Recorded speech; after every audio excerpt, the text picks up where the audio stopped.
નમસ્કાર વિદ્યાર્થી મિત્રો, પ્રેરણા વિદ્યાલય દ્વારા આપનું સ્વાગત છે।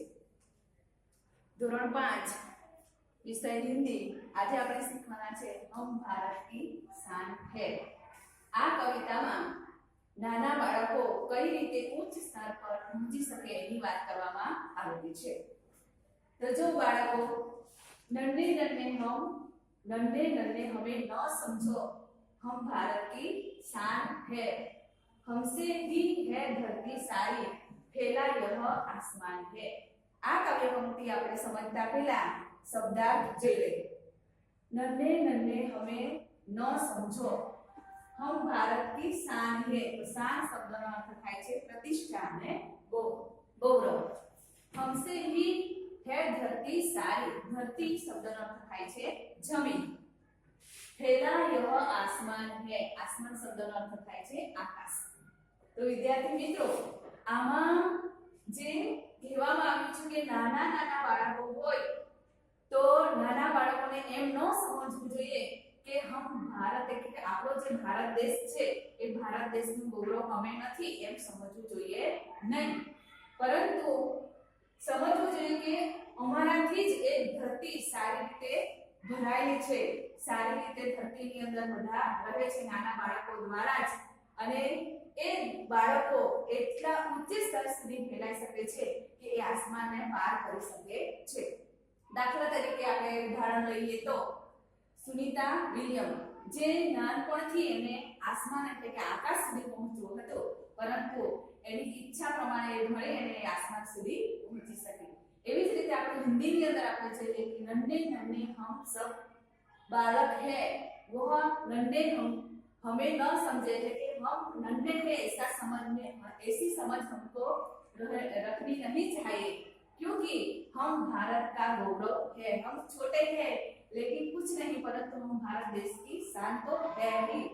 हमसे भी धरती सारी है, धरती भी हमसे भी बड़ी है, और हमको धरती पर रहकर ऐसी इच्छा रखनी चाहिए कि हमें बढ़कर हमको आसमान तक पहुंचना चाहिए। इसी तरह हम इच्छा रखेंगे तो आसमान तक हम पहुंच सकेंगे। और आसमान तक पहुंचने के लिए हमको एक उदाहरण मिलता है, वो उदाहरण है सुनीता विलियम, जो उसकी इच्छा थी, बचपन से वही इच्छा थी कि मैं बढ़कर उच्च आकाश तक पहुंचूंगी, तो वही इच्छा ये पूरी कर सकी। इसी तरह हमको भी ये इच्छा रखनी चाहिए। हम छोटे हैं तो क्या है, लेकिन बड़ा काम कर सकते हैं। जो हमारे मन की इच्छा पूरी होती है, तब मन में हम रखते हैं, तब वो वही ये कविता हमको मिल जाती है। इसी तरह हम दूसरे को भी, हम भारत की शान है, तो हम देखते हैं क्रिकेटर में सचिन तेंदुलकर, जो खेल में उसको ज्यादा रुचि थी, तो ज्यादा रुचि खेल में होने के कारण वो क्रिकेटर में सबसे बड़ा श्रेष्ठ नाम रखा। इसी तरह हम भी भारत देश में रहकर सच्चा ऊंचा श्रेष्ठ नाम ले सकते और श्रेष्ठ नाम बनाकर आगे बढ़ सकते हैं। बीजी काव्य पंक्ति में જોઈએ तो फूल है हम इस बगिया के, खुशबू फैलाना काम है, बढ़ चढ़कर आगे जाएंगे, करते काम महान है। વિદ્યાર્થી મિત્રો, આ કાવ્ય પંક્તિની અંદર આપણે જોઈએ તો ફૂલ શબ્દનો અર્થ પુષ્પ થાય, બગિયા એટલે બાગ, ખુશ્બુ એટલે સુગંધ। આ રીતે આ શબ્દનો અર્થ થાય છે કે हम फूल है, हम इस बगिया के। ભારત દેશની અંદર ભારત દેશ એક બગીચો છે, અને એ બગીચામાં આપણે બધા નાના બાળકો રહીએ છીએ, તો ફૂલ સમાન એ આપણે બાળકો છે, અને એ ફૂલ સમાન રહીને આપણે ફૂલ જેમ સુગંધ આપે છે એ જ રીતે આપણે પણ શું કરવાનું છે, સારું કામ કરીને આપણે ખુશ્બુ ફેલાવવાની છે।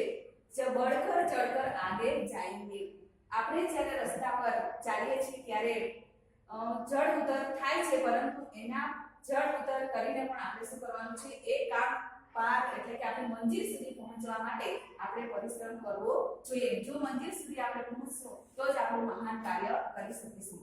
જેમ કે સ્વામી વિવેકાનંદ પોતાના જીવનમાં એવું હતું કે હું મારી જે ગીતા છે એ ધર્મ પર ગીતાને હું આગે એટલે કે આગળ લઈ જઈશ એવું એમણે મનમાં રાખેલું। તો આપણે જાણીએ છીએ કે અમેરિકા શહેરની અંદર એ ધર્મ પરિષદ યોજાયો, અને એ ધર્મ પરિષદમાં એણે ગીતા વિશે જે જ્ઞાન આપ્યું અને એની વાહ થાય, એ જ રીતે આપણે પણ શું કરવું, મહાન બનવું હોય તો આપણે પણ આગળ જવું પડે અને આગળ ભણવું પડે અને આગળ ભણીને આપણે પણ શું આગળ વધી શકીએ. તો વિદ્યાર્થી મિત્રો, આ જે કાવ્ય પંક્તિઓ છે હમ ભારત કી શાન હે કાવ્યની અંદર તમારે આટલી સમજૂતી લેવાની છે.